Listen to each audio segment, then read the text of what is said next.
Kisah ini berlaku sekitar tahun 2003 melibatkan jiran kami yang kami gelar sebagai Makcik Aida.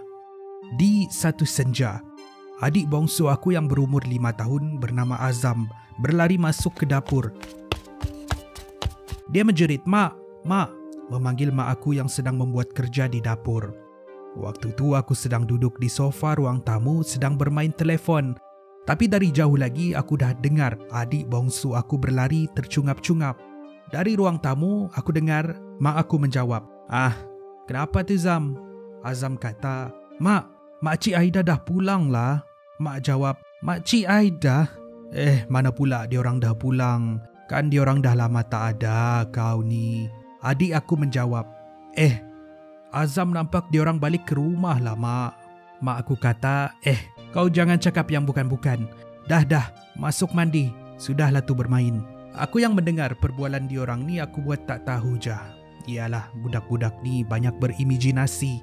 Makcik Aida yang adik aku kata tu dulu jiran kami. Dulu rumah diorang ni meriah. Makcik Aida tinggal bersama suami dan seorang bayi yang pada masa tu baru berusia beberapa bulan. Tapi malang, 1000 kali malang. Hari ini rumah diorang dah nampak kusam dan agak menyeramkan. Sebelum tu adalah lebih baik aku perkenalkan diri aku. Nama aku Shida. Aku tinggal di sebuah kampung yang terletak di bahagian utara. Keadaan kampung kami ni seperti juga kampung-kampung yang lain, tapi lebih kurang setahun yang lalu. Orang kampung dikejutkan dengan satu kejadian tragik yang berlaku kepada keluarga Makcik Aida. Ketika mereka keluar untuk bercuti, mereka terlibat di dalam satu kemalangan jalan raya. Di antara keluarga mereka ni hanya Makcik Aida yang terselamat sementara yang lain meninggal dunia di tempat kejadian. Punyalah Makcik Aida kecewa, apa tidaknya keluarga dia pergi dalam sekelip mata. Insiden ini membuatkan Makcik Aida hilang akal, yang bagi aku hilang akal yang sangat kronik. Kronik macam mana? Kronik sehingga tahap Makcik Aida tak mahu keluarga dia dikuburkan di tanah perkuburan. Tapi Makcik Aida nak mayat-mayat keluarga dia dikuburkan di belakang rumah dia juga. Dah berkali-kali penduduk kampung kata tak boleh. Tapi Makcik Aida berkeras. Berlakulah sedikit kacau bilau semasa hari pengebumian keluarganya sehingga mayat-mayat lewat dikuburkan sehingga 2 hari. Akhirnya orang kampung ikut sahaja permintaan Makcik Aida ini untuk mempercepatkan proses penguburan ahli keluarganya. Kalau dari rumah aku memang boleh nampak dengan jelas tanah-tanah perkuburan dan batu nisan yang terpacak di situ.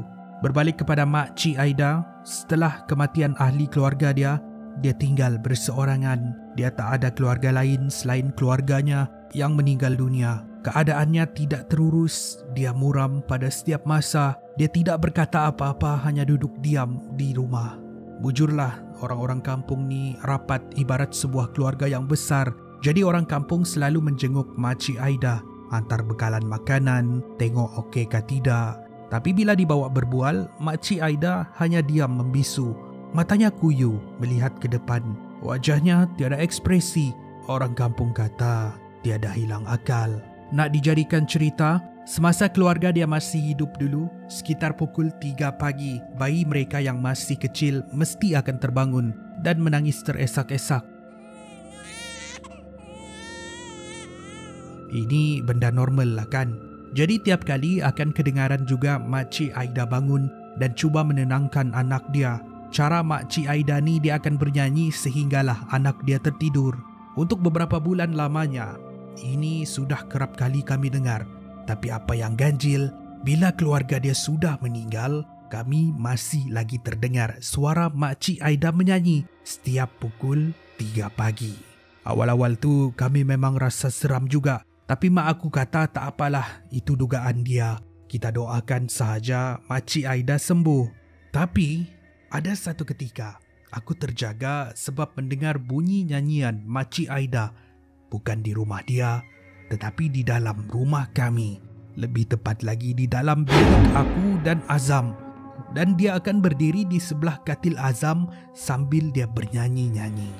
Aku masa ni dah takut. Aku bergerak pun tak. Aku diam je buat-buat tidur sehinggalah bunyi nyanyian Makcik Aida tu hilang.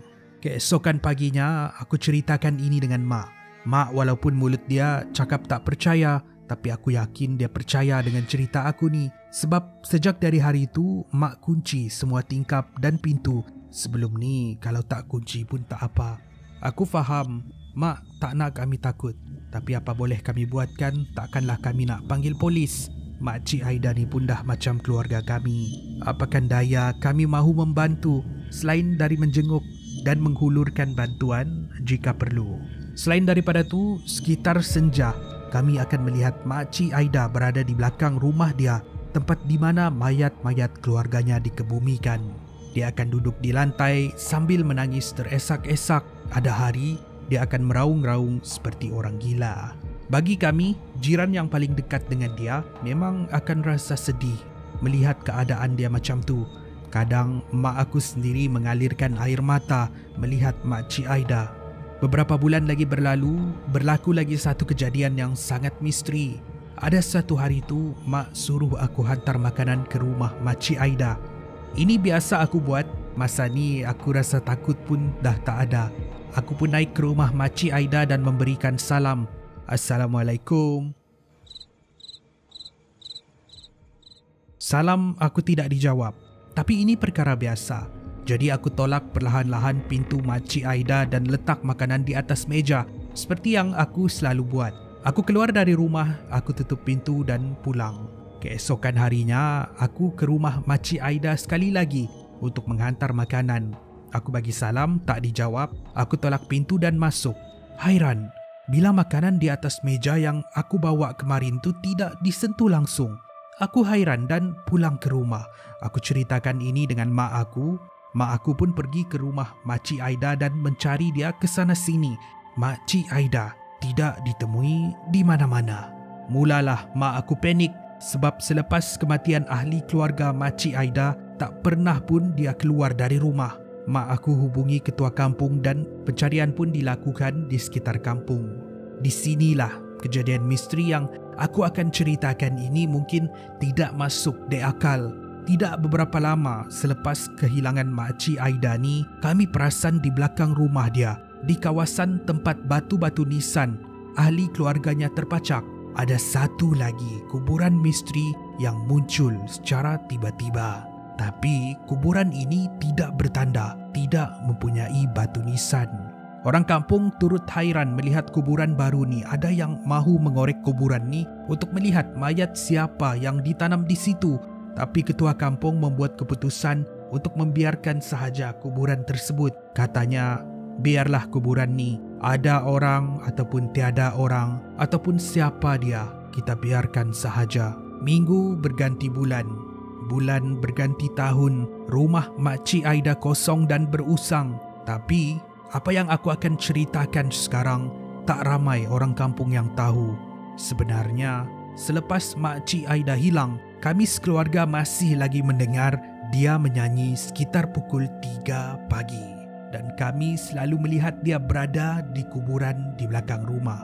Tapi bila disemak di sekitar kawasan rumah Makcik Aida, dia tidak ditemui di mana-mana. Kami maklumkan ini dengan ketua kampung dan ketua kampung mengingatkan kami supaya tidak menceritakan ini dengan orang kampung yang lain untuk mengelakkan fitnah. Hari ini sudah beberapa tahun kami berpindah keluar dari kampung tu. Mak aku, walaupun dia selalu buat tak tahu dengan bunyi nyanyian ataupun penampakan Makcik Aida, aku tahu dia terkesan juga. Aku tahu dia selalu merasa sedih. Ialah, ibu bapa ni mana nak tunjuk yang diorang digelisah ataupun susah. Jadi ayah bawa kami berpindah keluar dari situ. Sehingga hari ini kami tak pulang ke rumah tu. Apa sebenarnya yang terjadi dengan Makcik Aida? Adakah dia masih hidup ataupun dia berada di dalam kuburan tidak bertanda tu? Tiada siapa yang tahu.